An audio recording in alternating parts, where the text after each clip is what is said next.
जिन बतलायो भेद सब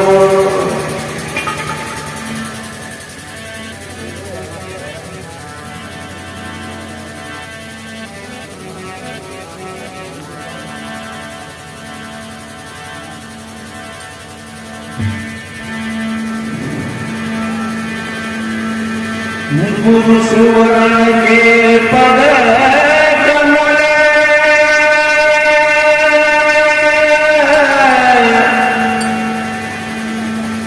बनो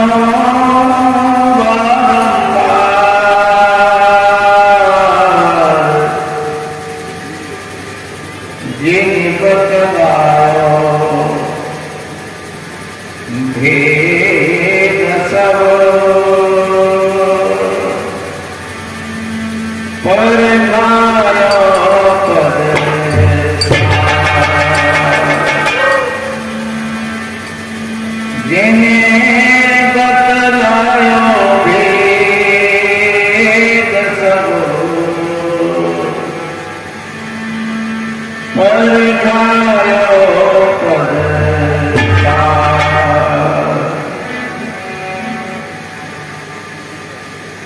विश्ववंदनीय संत सम्राट सदगुरु कबीर देव, पूजनीय संत समाज, सभी धर्म प्रेमी सज्जन, शक्ति स्वरूपान माताएं और बहन, वसुंधरा की गोद में खेलने वाले नन्हे मुन्ने प्यारे प्यारे बच्चे एवं बच्चियां, सभी को वंदन अभिनंदन करते हुए थोड़ा कुछ निवेदन करें। बड़े ही परम सौभाग्य की बात है जो यहाँ पर भक्त श्री डॉक्टर राधेश्याम जी ने संतों को आमंत्रित करके और ये सत्संग समारोह रखा है। आज दिन में तो चर्चा आप भाई बहनों ने सुनी होगी और अब ये दूसरा पर्व जो वास्तव में भाई गए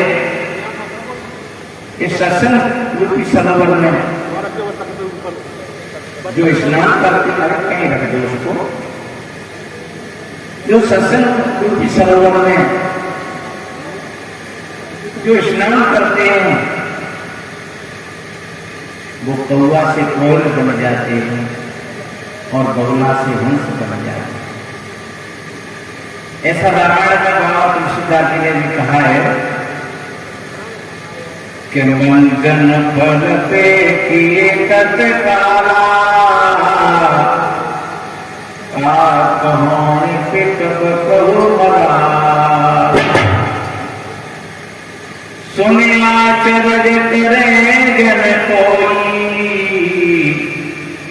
सत्संगति महिमा जन कोई। इस सत्संग रूपी सरोवर में जो भाई बहन स्नान कर लेते हैं वो कौवा से कोयल और बगुला से हंस बन जाते हैं। और ये आचरण करने की बात नहीं है, ये सत्संग की महिमा है। अभी रत्नाकार की जो बात कह रहे हैं हमारे ब्रह्मचारी, और वो रत्नाकार उनकी कथा तो ऐसी है कि वो शिकारी थे और बताते हैं कि किसी हंस में उन्होंने बांध दिया था और वहीं से उनके अंदर में जागरूकता पैदा और वो नारद जी के सानिध्य में पहुंच गए और उनको ज्ञान आया। और बताते हैं कि 24,000 श्लोकों में वाल्मीकि रामायण की रचना करी और वो भारत के याद कवि वाल्मीकि जी कहते हैं, क्योंकि बाबा तुलसीदास जी ने प्रमाण किया उसका। नारद वाल्मीकि भक्त जोनी निज निज मुख में कही निज होनी जो जानवर सत्संग प्रभाव लोको वेद विदित सबका। नारद काशी के पुत्र थे और वो संतों के सानिध्य में आ गए तो ब्रह्मर्षि कहलाए।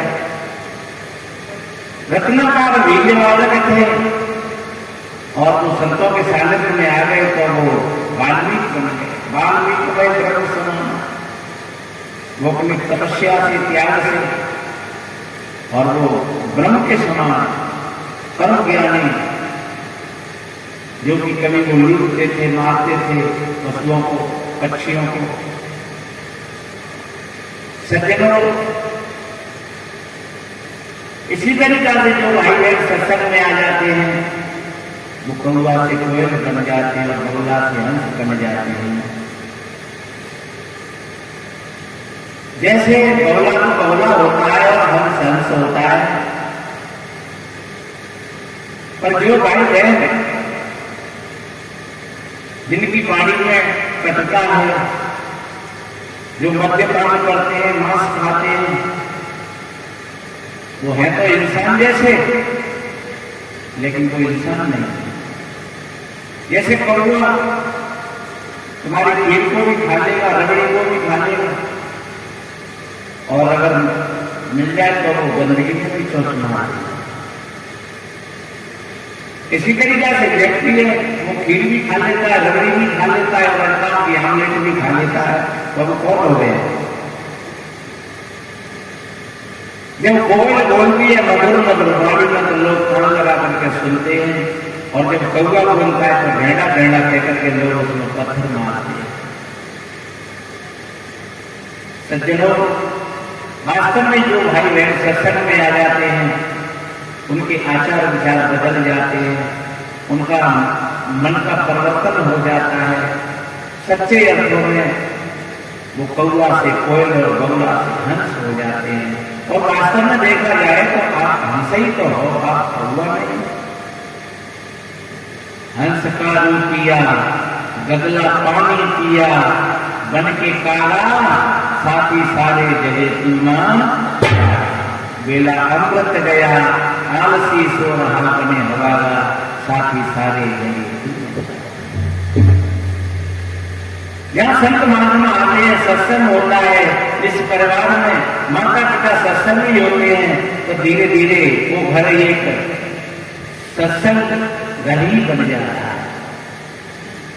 उस घर में एक ऐसे संस्कारों का प्रयोग होता है कि उस घर के बच्ची बच्चा सभी एक लाइन में लड़ते हुए चले जाते हैं, चाहे बेटी हो चाहे बेटा हो। और इसमें विशेषकर मातृशक्ति की बात है, क्योंकि मातृशक्ति, माता को गुरु कहा है शास्त्रों में, गुरुनाम गुरु माता। पहले गुरुओं में गुरु कौन गुरु है? माता। पर कब गुरु है? जब वो जागृत है, वो होश के साथ अपना जीवन जीती है, वो स्वयं जगी हुई है और दूसरों को भी जगाती है, तो वो जागृत है। सीता जी की मां ने सीता जी को उपदेश दिया, कितना बढ़िया उपदेश दिया। जब सीता जी को विदा किया तो सीता जी रो रही है। सीता जी को सीता जी की मां ने छाती से लगा लिया और कहने लगी, बेटा सुनो, सासु ससुर सेवा करे पतिर फल किया ये बेटी, अपने सास ससुर की सेवा करना और अपने पति के हृदय के भावों को पढ़ करके उनकी आज्ञा का पालन करना।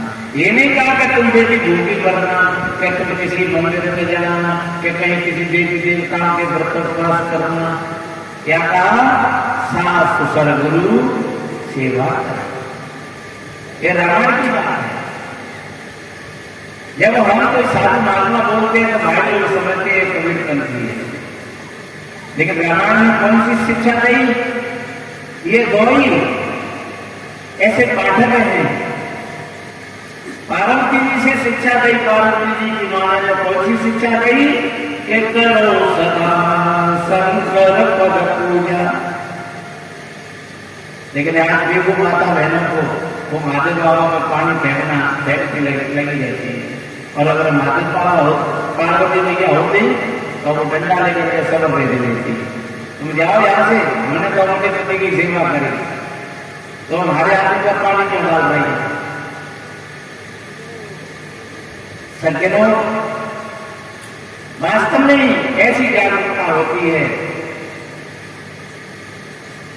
संत महात्मा एक कहानी कहते रहते हैं, कहानी नहीं, बड़ी अच्छी बात है।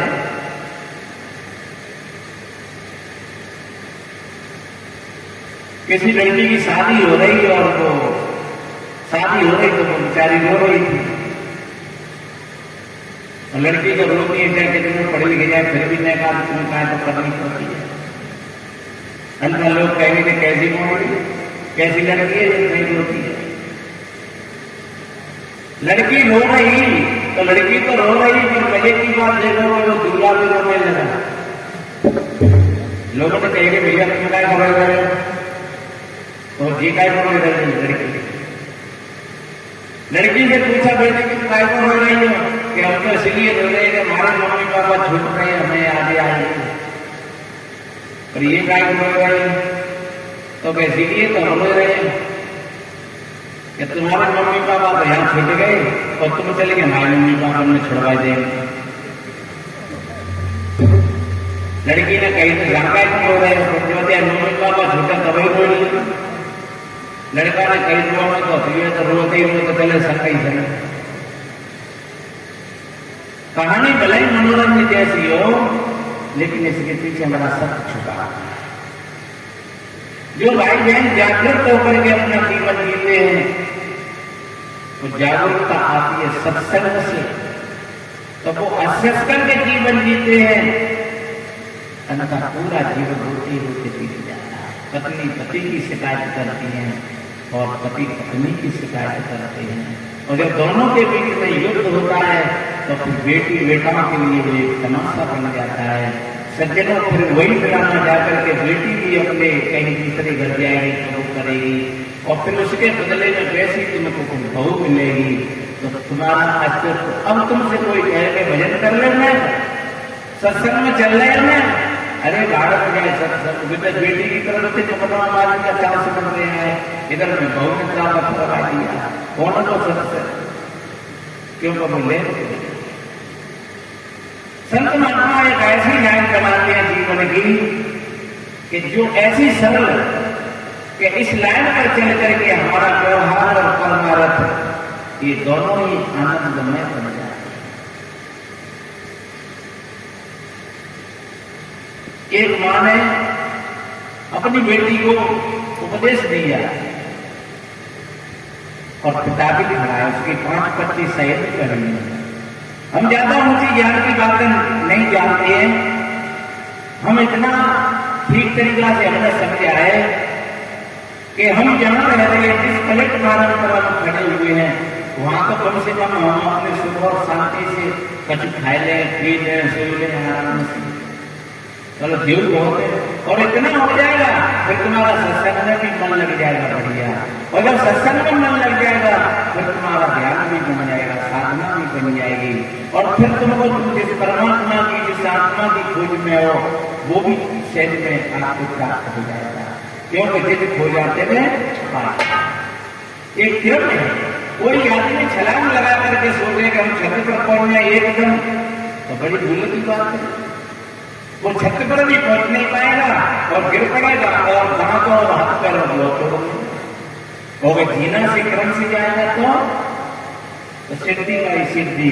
जब एक सिद्धि पर पैर रखा तो दूसरी सिद्धि नजदीक है, फिर दूसरी सिद्धि पर पैर रखा तो तीसरी सिद्धि नजदीक है, चौथी, पांचवी, छठवीं, और तुम्हें पता भी नहीं लगेगा तुम क्या करके छठ पर हो, तुम्हें पता भी नहीं लगेगा कि हम कैसे आ गए। कोई परेशानी नहीं, कोई कठिनाई नहीं, अब छठ पर तुम आनंद ले रहे हैं, जीवन का खुली हवा ले रहे हो, खुले आकाश में आनंद ले रहे हो। ये जीवन की सहजता है, जीवन की सरलता है। परमात्मा किसी को हटका से नहीं मिला, कभी भूखा मरने से नहीं मिला, खड़े श्री और मौनी होकर के नहीं मिला, कहीं किसी को मंदिर में नहीं मिला, मस्जिद में नहीं मिला। जिन खो जाते हैं पानियां, जिन्होंने खोजा और तुमको मिल गया। कब गहरे पानी बैठ और मैं पौड़ी खोजन गई रही किनारे। इसमें उतावले करने की बात नहीं है, इसमें बात जागरूकता की। हम तो सो रहे हैं सब, आप सोच रहे हैं महाराज हमका सो रहे हैं, हम तो जग रहे हैं। नहीं, बाबा तुलसीदास जी का प्रमाण है कि जानिए जब ही जीव जग जाना, जब सब विषय विलास विराम, मोह निशा सब सोवनहारा, देखिए स्वप्न अनेक प्रकार। जगा हुआ व्यक्ति कैसा व्यक्ति होता है सज्जनों? अगर कहीं हम कोई नशा कर रहे हैं तो हम जगे हुए नहीं हैं। अगर कहीं हम किसी से गाली दे रहे हैं तो जगे हुए नहीं हैं। हम अगर झूठ बोल रहे हैं, छल कपट कर रहे हैं तो हम जगे हुए नहीं हैं, हम सो रहे हैं। जगे हुए व्यक्ति की पहचान है उसके जीवन में सहजता हो, सरलता हो, जैसे को जैसा कहता हो, कर्तव्य परायण हो। सज्जनों, ये प्रेयसी की पहचान है कि कहता कुछ है और करता कुछ है। नशा में पड़ा हुआ है। अरे नशा एक शराब का ही नहीं होता है, नशा तो बहुत होते हैं। रूप सौंदर्य का नशा होता है, पद प्रतिष्ठा का नशा होता है, जाति समाज का नशा होता है। एक नशा को वो उतर भी जाता है। किसी विद्वान ने कहा है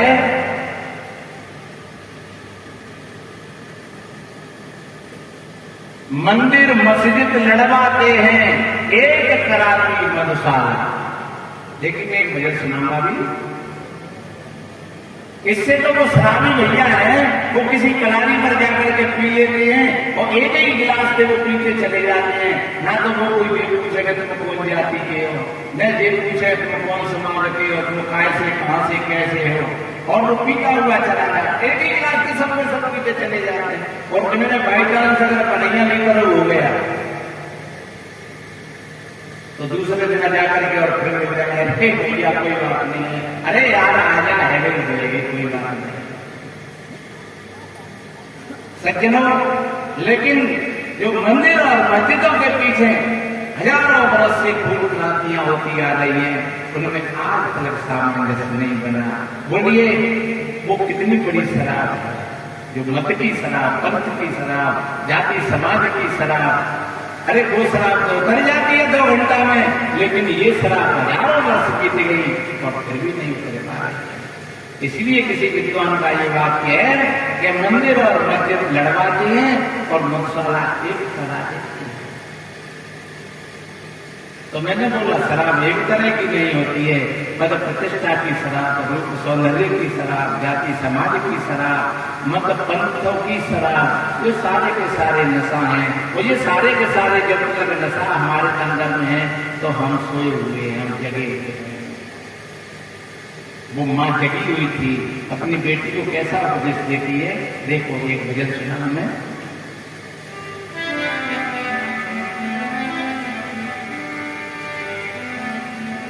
बेटी रो रही, माँ ने छाती से लगा लिया, पिता भी खड़ा है, उसकी 5 पत्नी सहेली खड़ी है। और मैं तो निवेदन करता हूं कि प्रत्येक माँ इसी तरीका से अपनी बेटी बेटाओं को संस्कार करता है। माता मंदालसा ने अपने 6 बेटाओं को महात्मा बना